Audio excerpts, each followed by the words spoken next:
Give me the demons call when they do.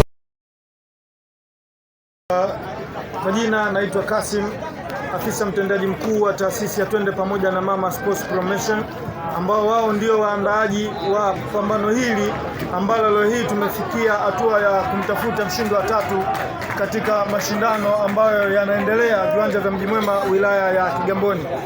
Nirudie tu nyuma kwamba tulianza tarehe 7 ya mwezi wa pili 2025 tukiwa na timu 32 ambazo zilikuja kumenyana vikali kabisa katika viwanja hivi vya Mji Mwema, na hatimaye tukapata timu 4 ambazo ziliweza kuingia nusu fainali.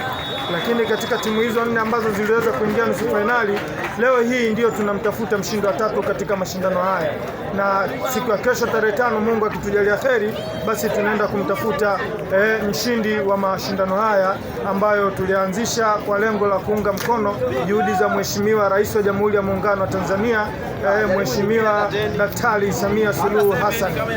Bila kusahau mashindano haya kuna watu ambao ndio wametushika mkono katika kila namna.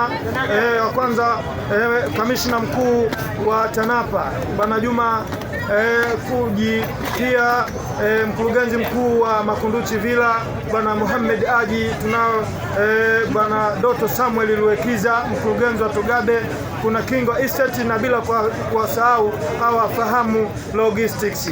Kwa hiyo tuko hapa kwa ajili ya kuangalia vijana kila ambacho wamejaliwa na Mwenyezi Mungu na kila ambacho wanaweza kukitoa, na pia tunatoa wito kwa wadau mbalimbali kuweza kusapoti vijana hawa ambao tunawaona akicheza kwa muda mrefu bila kupata mafanikio yoyote.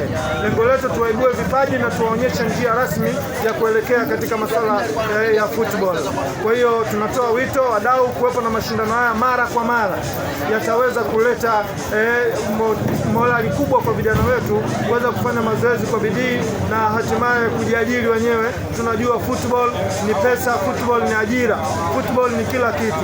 Kwa hiyo tunawaomba wadhamini na wadau mbalimbali kujitokeza kuendelea kudhamini. Kwa mfano, tunategemea tarehe 10 timu ya Samia Cup hapa waandaaji tutakuwa na safari kuelekea visiwani Zanzibari, ambapo tuna Dr. Samia Ende Mwinyi, mashindano ambayo tunategemea kuyaanza tarehe 12 katika visiwa vya Zanzibari.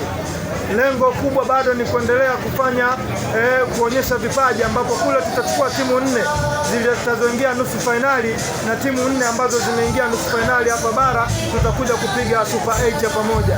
Kwa hiyo wadau, karibuni sana, na tunaendelea kuwa pamoja na wananchi ambao wanapenda soka. Asante sana ndugu mtangazaji. Labda Super 8 hiyo inachezewa wapi? Itachezewa visiwani Zanzibar ama itachezewa hapa? Kama kawaida, Super 8 itakuwa ni home and away. Timu za Zanzibar zitakuja kucheza hapa na za hapa zitakwenda kucheza Zanzibar. Yes.